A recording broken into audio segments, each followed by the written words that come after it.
Si vous avez un iPhone ou un ordinateur Apple, ça vous a peut-être déjà coûté une petite fortune pour les faire réparer dans une boutique Apple. Mais si vous allez ailleurs, ça se complique.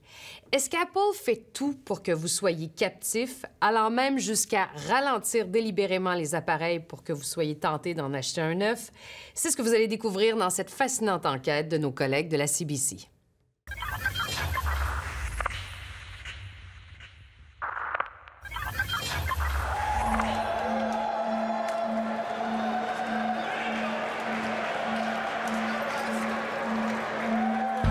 Voici l'image qu'Apple veut projeter.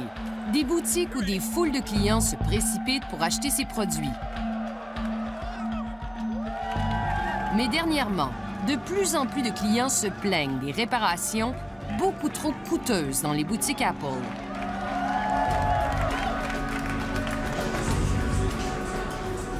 Munis d'une caméra cachée, nous voulions vérifier si les clients d'Apple se font souvent dire que leurs ordinateurs brisés ne valent pas la peine d'être réparés, même si de simples réparations peuvent résoudre le problème. Hi guys. How are you? I have an appointment at 2:30. Come with me. Nos collègues de la CBC ont choisi cette boutique Apple à Toronto pour régler un problème assez courant. L'écran de ce MacBook ne fonctionne plus. It's like very dim when I try to turn it on. Okay, so what I'll do is I'll jump out the back and have a look on the inside. Sure. How are the modules going? All right, thank you for your patience. So there's a lot of liquid that's gotten on the inside. So I took a little picture. The little red dots here, they're normally white, and it means that they've come in contact with liquid. So for it to be basically all over the whole computer, it means that something's gone through the whole thing. So with that, we'd need to be looking at replacing quite a few components. Are you sure could it be something else as well? Well, regardless of what the cause of it is, if it isn't the liquid, we have to fix the liquid. So it's not like we can't do partial repairs when it's been damaged by something. So what are my options now?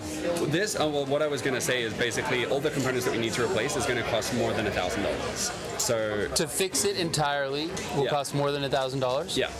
So the very least we'd need to replace is the logic board and the top key. So the display we may not need to replace, but we're still looking at a total of around $1,200 there. Wow. So just to be clear, there's no cheaper alternative for this? I mean, that cost is very close to the cost of buying a new computer. In terms of fixing it in the store, no.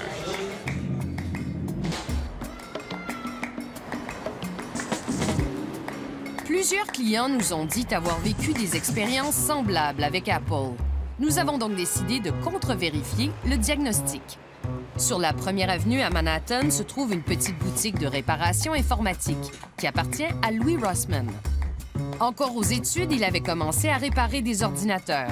Aujourd'hui, il partage ses connaissances sur YouTube. En général, Apple veut que vous achetiez un nouvel appareil au lieu de faire réparer votre appareil actuel. Ces vidéos sont souvent visionnées par des millions de personnes. Nous lui amenons le MacBook qui ne valait pas la peine d'être réparé, selon ce qu'on nous a dit à la boutique Apple de Toronto. Voyons voir s'ils ont raison. Vous pouvez voir le logo de Apple. Regardez, je prends une lampe et je la mets derrière. Vous allez voir tout ce qu'il y a sur l'écran. Et vous pouvez voir le curseur et suivre son mouvement. En gros, l'écran fonctionne. C'est le rétroéclairage qui ne fonctionne pas.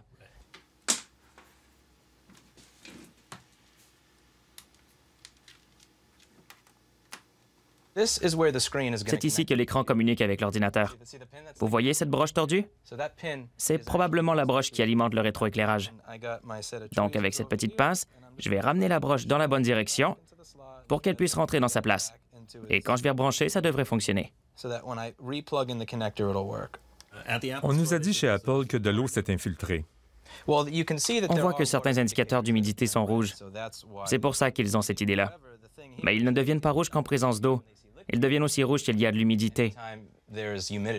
Ce qui fait en sorte que si l'ordinateur est dans un endroit très humide, tous les senseurs deviennent rouges, même si aucun liquide ne pénètre l'appareil. On va tout rebrancher et espérer le meilleur.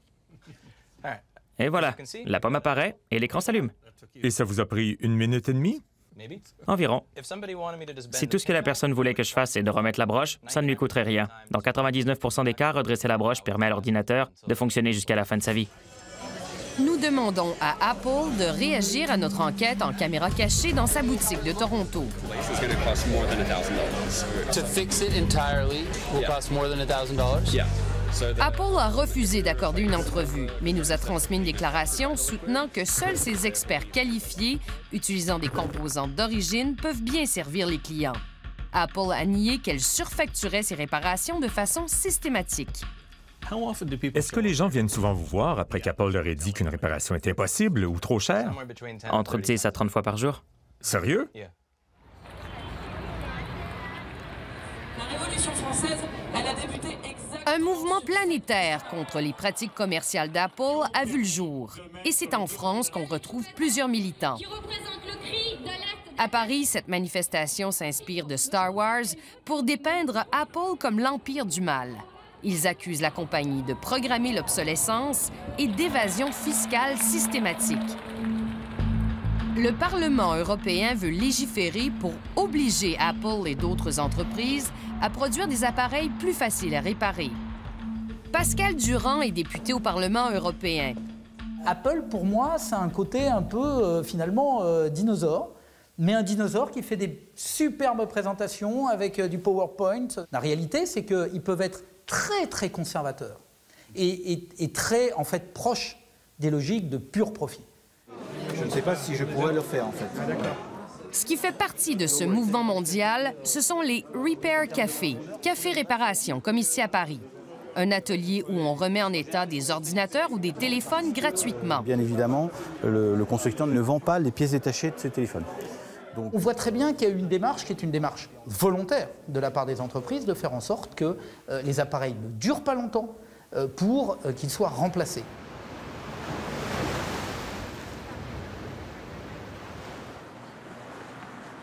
Établie en Californie, iFixit est sans doute l'entreprise de réparation indépendante la plus prospère du continent.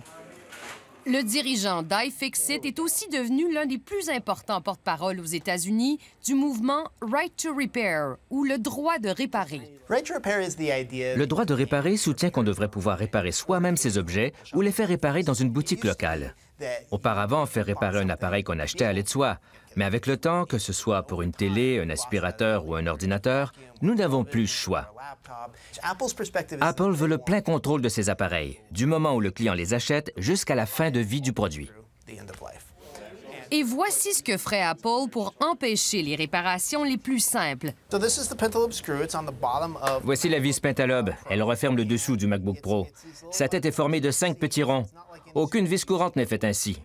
En fait, Apple a inventé une vis à elle-même, uniquement pour que les gens ordinaires aient plus de difficultés à ouvrir leurs appareils avec des outils courants.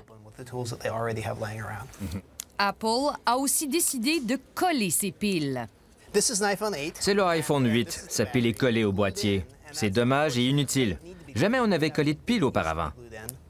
Voici le bouton principal. Le bouton principal de certains iPhones doit être remplacé quand la fenêtre d'écran craque.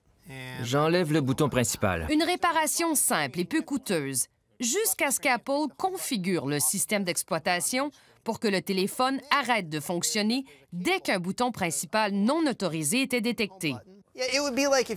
C'est comme si vous changiez les pneus de votre Tesla.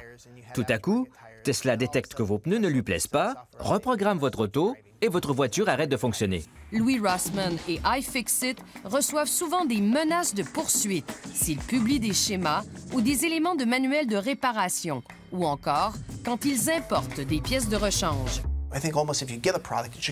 À l'achat d'un produit, on devrait nous fournir un manuel de réparation. Mais en fait, Apple écrit le manuel et possède les droits d'auteur. Dès qu'on le met en ligne, on reçoit des menaces de poursuite si on ne le retire pas. L'amende peut s'élever à 150 000 $ par publication.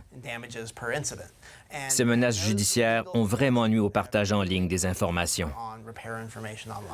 Cette année, aux États-Unis, 17 États ont déjà proposé de légiférer pour obliger Apple et d'autres compagnies à fournir à des entreprises de réparation indépendantes des manuels de réparation et des pièces de rechange. Ça va devenir très intéressant. Dès qu'un État va légiférer, le barrage va se rompre. Par exemple, si l'Ontario vote une loi en faveur du droit de réparer, ce droit pourrait être accepté dans le monde entier. Les fabricants aiment simplifier leurs opérations, donc ils produiront de la même façon pour tous les marchés. Après la pause, l'entreprise doit maintenant se défendre d'avoir instauré une obsolescence programmée qui pousse ses clients à acheter de nouveaux téléphones.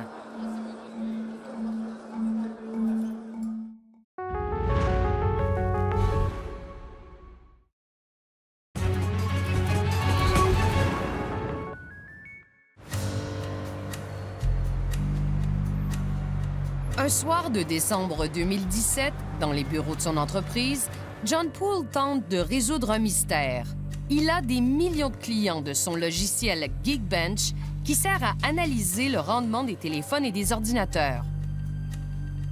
Plusieurs clients constatent une forte baisse de la vitesse de leur iPhone et veulent en connaître la cause.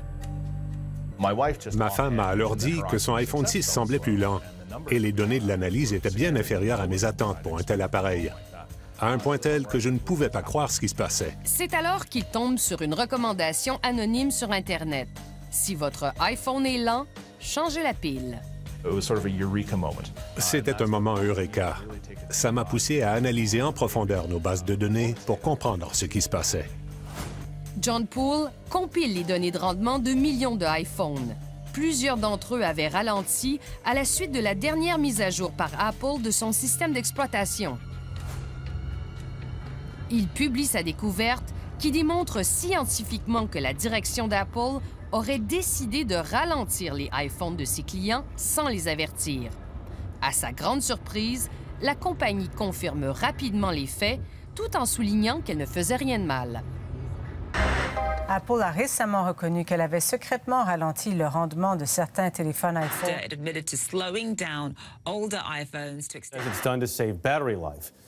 Les aveux d'Apple, qui admet ralentir sciemment d'anciens modèles d'iPhone, font la manchette partout au monde.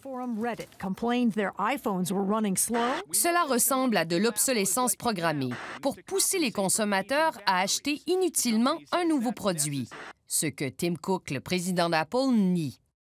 We always focus on the user experience. So at the heart of any decision that we make is the user. La France vient de voter une loi qui fait en sorte que l'obsolescence programmée est un crime. Apple fait l'objet d'une enquête formelle suite à la plainte déposée par l'association HOP, Halte à l'obsolescence programmée. Donc aujourd'hui, c'est passible de 2 ans d'emprisonnement, 300 000 € d'amende et jusqu'à 5% du chiffre d'affaires des entreprises. Est-ce que le ou les problèmes de votre iPhone sont réellement apparus après une mise à jour de l'iOS? 96% oui.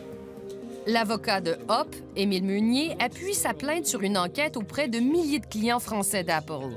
Il collabore avec les enquêteurs du gouvernement. La plainte, elle repose sur plusieurs éléments et plus de 8000 témoignages de personnes qui ont constaté effectivement des détériorations dans leur iPhone à la suite de cette mise à jour. Et nous, on a apporté ces éléments à la justice et c'est la justice, à la suite de ça, qui a ouvert l'enquête.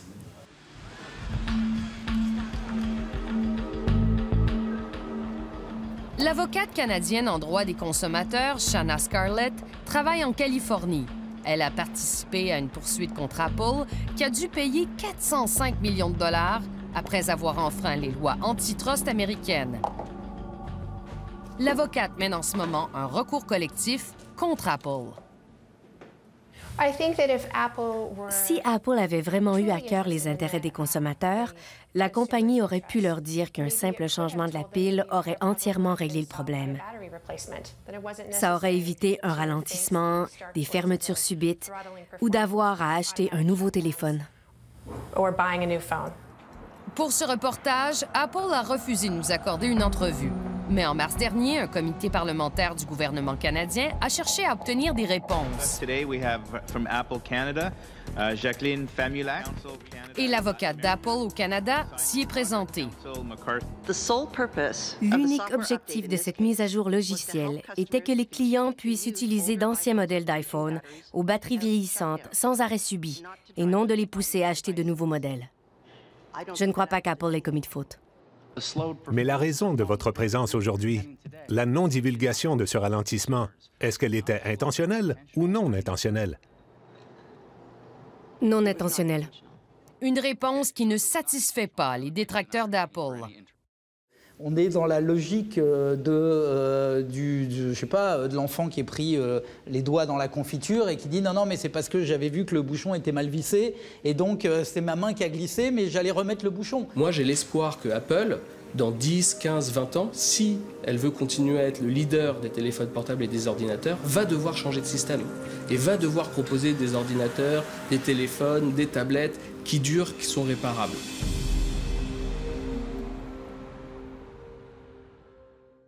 Au nom de toute l'équipe, on espère que vous avez apprécié les enquêtes de ce soir. On se retrouve la semaine prochaine pour une autre enquête.